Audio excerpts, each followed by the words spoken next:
విష్ణుదాస్ శ్రీకాంత్ గారు AB6 channel ద్వారా ఎన్నో విషయాలు మన కమ్యూనిటీకి సంబంధించి ఆయన చేస్తున్న కృషి వెలగట్టలేనిది.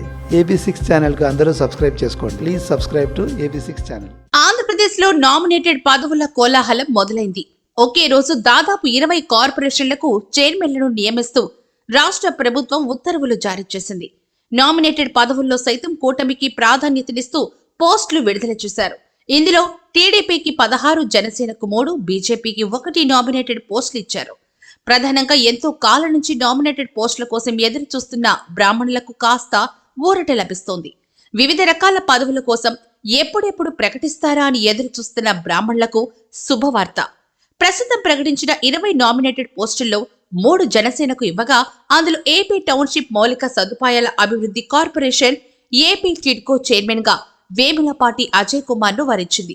నెల్లూరుకు చెందిన ఉన్నత విద్యావంతుడు, గత కొన్నేళ్లుగా జనసేన పార్టీకి పరోక్షంగా సేవలందిస్తున్న వేములపాటి అజయ్ కుమార్ కి పార్టీకి సంబంధించి కొన్ని ముఖ్య వ్యవహారాల బాధ్యతలను పవన్ కళ్యాణ్ గతంలోనే అప్పగించారు.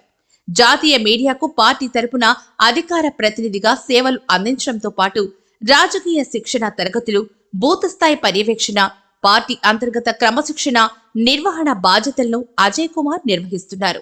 హైదరాబాద్ తో పాటు పలు నగరాల్లో తన వ్యాపార సామ్రాజ్యాన్ని విస్తరించిన వేములపాటి అజయ్ కుమార్ జనసేనలో కీలకంగా వ్యవహరిస్తున్నారు. డిగ్రీ వరకు నెల్లూరులో చదివిన అజయ్ ఉస్మానియా విశ్వవిద్యాలయంలో పీజీ పూర్తి చేశారు. విద్యార్థి నాయకునిగా ఓయూలో చురుకైన పాత్ర పోషించారు. రాజకీయ నేపథ్యం గల కుటుంబం నుంచి వచ్చిన ఆయనకు వివిధ రంగాల్లో మంచి ప్రవేశం ఉండడంతో పాటు మానవ వనరుల అభివృద్ధిలో అపార నైపుణ్యం కలిగి ఉన్నారు. వేములపాటి అజయ్ కుమార్ కు చైర్మన్ పదవి ప్రకటించడంతో తెలుగు రాష్ట్రాల్లోని బ్రాహ్మణులు హర్షం వ్యక్తం చేస్తున్నారు.